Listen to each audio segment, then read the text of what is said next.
Ang 1991 ay isang taon na hindi malilimutan. Yun ang taon na nagsimulang magsalita ang Kristo ng mga huling araw.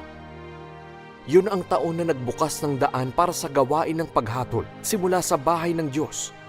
At ang taon kung kailan nagwakas ang kapanahunan ng biyaya at nagsimula ang kapanahunan ng kaharian. Sa taong yun, tinamasa ng mga hinirang ng Diyos ang marami sa mga makabagong salita ng banal na espiritu at naghatid ito ng liwanag sa kanilang puso at ng malaking pakinabang sa kanila. Tunay ngang tinamasa nila ang dakilang gawain ng banal na espiritu. Natikman nila ang kapayapaan at kaligayahan at ang kaligayahan dahil sa kalayaan. Dahil dito, tinatawag ng mga taong hinirang ng Diyos ang 1991 na ginintoang taon.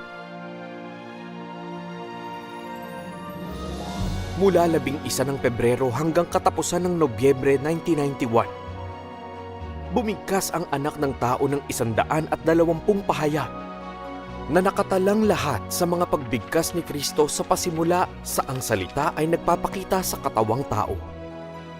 Lubos na tinupad ng mga pahayag ng anak ng tao ang propesiya ng Panginoong Hesus. Sapagkat gaya ng kidlat na kumikidlat sa silanganan at nakikita hanggang sa kanluran, gayon din naman ang pagparito ng anak ng tao. At ang mga salita sa aklat ng pahayag. Ang may pakinig ay makinig sa sinasabi ng Espiritu sa mga iglesia.